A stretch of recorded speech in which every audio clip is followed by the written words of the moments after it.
जय हिंद साथियों, आप सभी को मेरा प्यार भरा नमस्कार। मैं मुकेश यादव, मैथ टारगेट से। और आज हम लोग पढ़ेंगे कक्षा 9th की मैथ एक्सरसाइज 9.3 का क्वेश्चन नंबर 13। यदि हम बात करें तो पिछली क्लास तक जो है वो हमने इस एक्सरसाइज का क्वेश्चन नंबर 12 तक हम लोगों ने कंप्लीट कर लिया था। और आज हम लोग क्वेश्चन नंबर 13 समझने का प्रयास करते हैं। तो सबसे पहले हम आकृति को समझते हैं, देखते हैं आकृति क्या है। हालांकि इस क्वेश्चन में आकृति नहीं दिया गया है, और जब जिस क्वेश्चन में आकृति नहीं होता है उसे सॉल्व करना और क्वेश्चनों की अपेक्षा कठिन होता है, क्योंकि जब तक आकृति नहीं होगी तब तक हम सॉल्व नहीं कर सकते। क्वेश्चन को सॉल्व करने से पहले आकृति ड्रा करने की कोशिश करेंगे, क्योंकि जब आकृति बन जाती है तो हम बहुत ही आसान शब्दों से सॉल्व कर सकते हैं। तो एक शब्द को पढ़ने के बाद उसका मतलब समझने के बाद हम लोग आसानी से आकृति जो है वो बना सकते हैं। तो चले क्वेश्चन को पढ़ने के बाद हम आकृति बनाने की कोशिश करते हैं। तो सबसे पहले कहा जा रहा है कि ABCD एक समलंब है। अब समलंब क्या है, इसको हमने बहुत अच्छे तरीके से चैप्टर 8 में ही सीखा था, चतुर्भुज के प्रकार में। तो यहाँ समझिए, समलंब आकृति में दो भुजा समांतर और दो भुजाएं क्या होती हैं, असमांतर। कुछ इस प्रकार से समलंब बनता है। तो हमने भी कुछ इस प्रकार से समलंब बना दिया, और इसका नाम वो खुद ही कह रहा था कि ABCD है, तो हमने इसका नाम दे दिया A, B, C और D। चलिए आगे समझते हैं। कह रहा था समलंब ABCD, तो हमने एक समलंब बना दिया, नाम दे दिया ABCD। अब आगे समझिएगा, ABCD एक समलंब है जिसमें AB समांतर DC, ये वाली रेखा इसके क्या है, पैरेलल है, समानांतर है। आगे समझते हैं, AC के समांतर एक रेखा, किसके समांतर, AC। तो हमने देखा कि AC कहीं नहीं है, क्या कहीं AC? तो हमने कहा पहले हम AC को ड्रा कर लेते हैं। चलिए AC बना लिया हमने। करा था AC के समांतर, ABCD एक समलंब है जिसमें AB समांतर DC, इतना हो गया। AC के समांतर, ये रहा AC, इसके समांतर अब इधर भी हो सकता है और इधर भी हो सकता है। ये हमको क्वेश्चन पढ़ने के बाद पता चलेगा। AC के समांतर एक रेखा AB को X पर और BC को Y पर प्रतिच्छेद करती है। ये रेखा जो है वो काट रही है, AB को भी काट रही है और BC को भी काट रही है। AB को कहाँ काट रही है, X पर, और BC को कहाँ काट रही है, ये रहा AB, ये रहा BC। इसका मतलब है जो रेखा होगी वो इधर खींची जाएगी, ना कि इधर खींची जाएगी, क्योंकि इधर AB BC है का है, तो इधर। इसका मतलब है इसके समांतर। अब समांतर क्या होता है कि ऐसी दो शांत रेखाएं जो अनिश्चित रूप से बढ़ाए जाने पर कहीं ना मिले, वो क्या होती हैं, समांतर। यानी ध्यान दीजिएगा कि ये दोनों बढ़ाए जाने पर कहीं मैच नहीं करने चाहिए, इनके बीच की दूरी जो है वो ईच पॉइंट पर इक्वल होनी चाहिए। तो करा था AB को X पर तो X पर, BC को Y पर तो Y पर इंटरसेक्ट करती हैं। आगे समझिए, ABCD एक समलंब है जिसमें AB समांतर DC है। AC के समांतर एक रेखा AB को X पर, AC के समांतर एक रेखा AB को X पर, AB को X पर, BC को Y पर प्रतिच्छेद करती है। तो सिद्ध कीजिए कि एरिया ऑफ ADX, तो हमने देखा कि ADX तो कहीं है ही नहीं। ADX कब बनेगा, ADX, तो इसको ज्वाइन करा देंगे तब।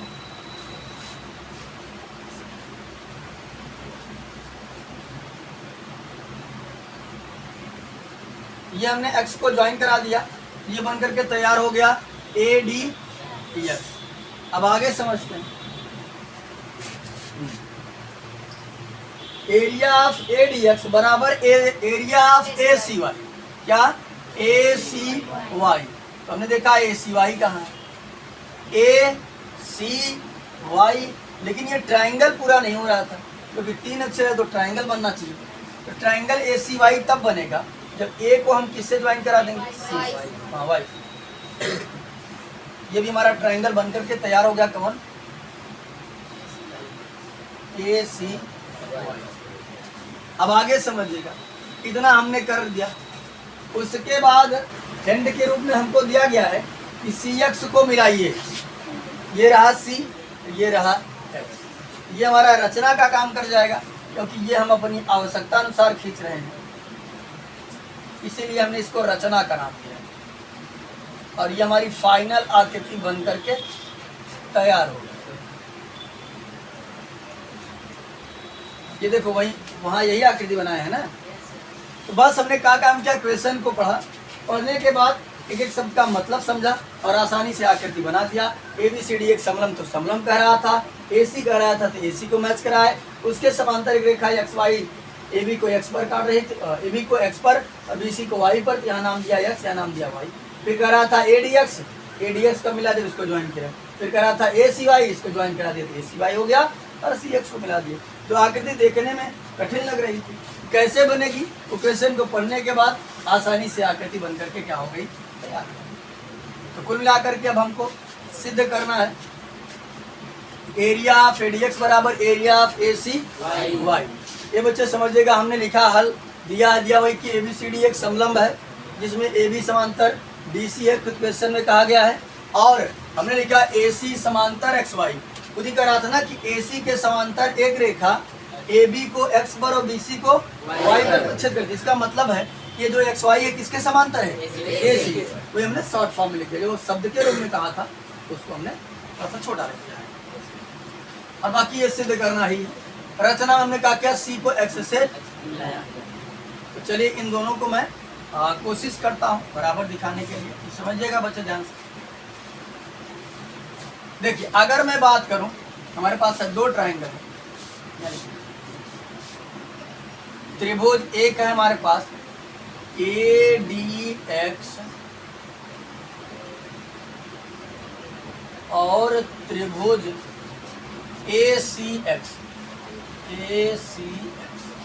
देखो अगर नहीं दिख रहा है तो हम थोड़े समय के लिए मिटा देंगे, तो इन सभी को आवश्यकता पड़ेगी तो हम बना देंगे। बाकी जिनकी जिनकी आवश्यकता है पहले हम उनको, ये देखो अब दोनों आकृतियां आपको स्पष्ट दिखेंगी। ADX यानी ये वाला,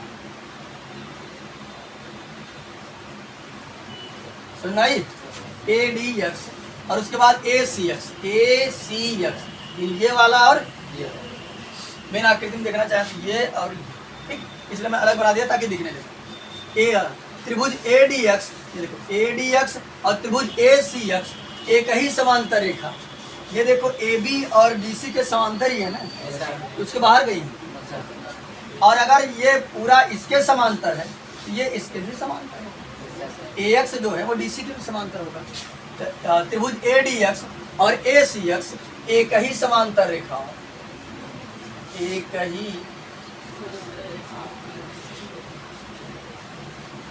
समांतर रेखाओं, एक ही समांतर रेखाओं कौन कौन है, AX और BC। AX समांतर BC के मध्य स्थित है तथा उभयनिष्ठ आधार, बताओ उभयनिष्ठ आधार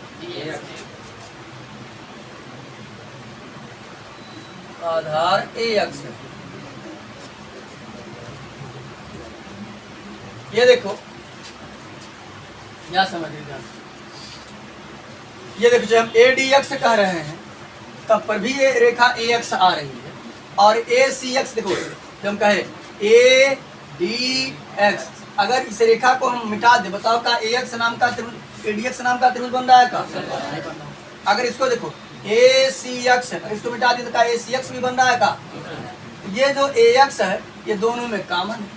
अब हमने पढ़ा हुआ है कि यदि दो त्रिभुज, चूंकि ADX और ACX एक ही समांतर रेखाओं AX समांतर DC के मध्य स्थित है तथा उभयनिष्ठ आधार इनका क्या है, AX। अब हमने पढ़ा हुआ है कि यदि दो त्रिभुज एक ही समांतर रेखाओं के मध्य स्थित हो और उनका एक ही आधार हो, उनका एरिया आपस में क्या होता है, लिख देंगे। इसलिए एरिया ऑफ ADX बराबर एरिया ऑफ AC।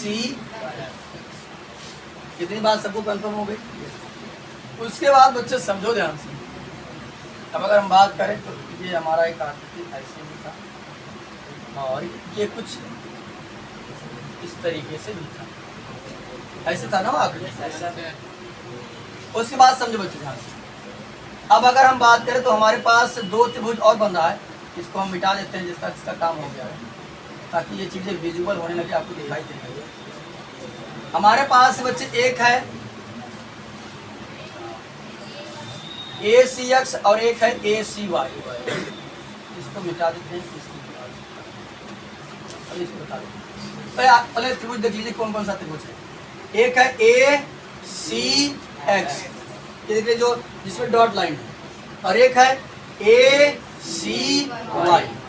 तो देखो चाहे हम ACX कह रहे हैं और चाहे ACY कह रहे हैं, इस AC से होकर गुजरना ही पड़ रहा है। देखो ACX गए लेकिन AC से होकर जाना पड़ रहा है, और चाहे ACY तब पर भी AC से होकर जाना पड़ रहा है। तो ये AC जो है ये कॉमन आधार हो जाएगा, उभयनिष्ठ आधार हो जाएगा। साथ ही साथ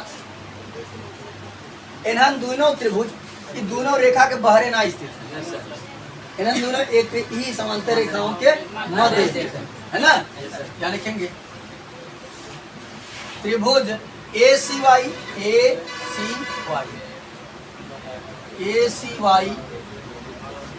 और त्रिभुज कौन है? ACX एक ही समांतर रेखाओं एक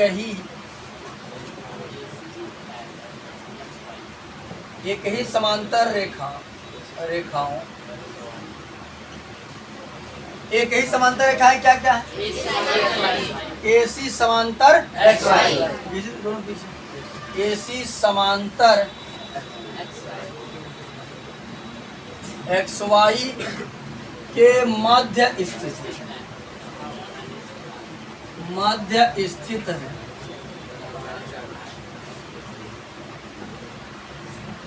तथा उभयनिष्ठ आधार क्या है? उभयनिष्ठ आधार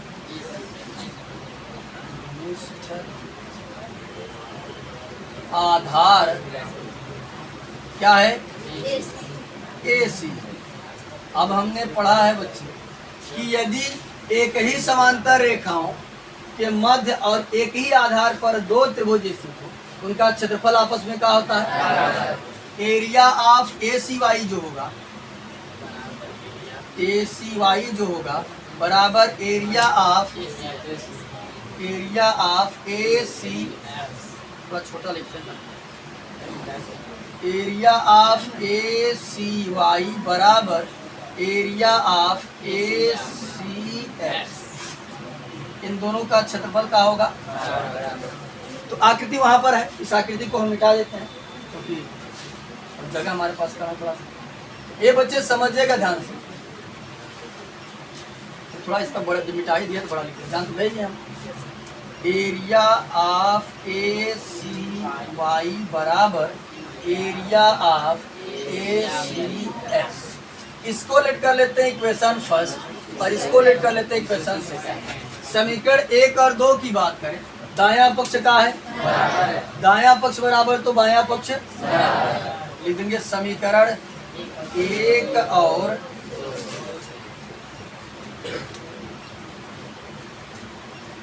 2, समीकरण 1 और 2 से तुलना कर देते हैं। दायां पक्ष बराबर तो बायां पक्ष, एरिया ऑफ इसका बायां पक्ष है ADX, एरिया ऑफ ADX बराबर एरिया ऑफ इसका ACY।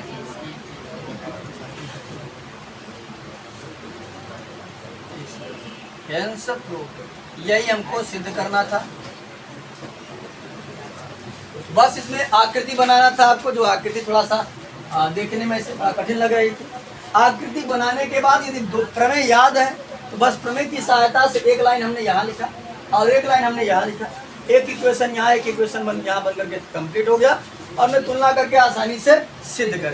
तो ज्योमेट्री कठिन नहीं है, तब कठिन नहीं है जब आपको परिभाषाएं प्रमेय अच्छे से पता है, और अगर नहीं पता है तो फिर ज्योमेट्री समझ में आने वाली नहीं है, क्योंकि इसमें मैथ का नहीं है भैया कि 2 और 3 5 हो जाएगा, कहीं भी किसी भी अंक का प्रयोग नहीं किया गया है। ठीक, ये कहा जाता है, यही है ज्योमेट्री। कुल मिलाकर ये आकृति पर डिपेंडेंट। आज की क्लास में हमने जो है एक्सरसाइज 9.3 का क्वेश्चन नंबर 13 जो है उसे कंप्लीट कर लिया है। बाकी जो बचे हुए क्वेश्चन है उसे नेक्स्ट क्लास में कंप्लीट करने का प्रयास करेंगे। इस वीडियो में इतना ही, बाकी मिलते हैं नेक्स्ट वीडियो में, तब तक के लिए जय हिंद।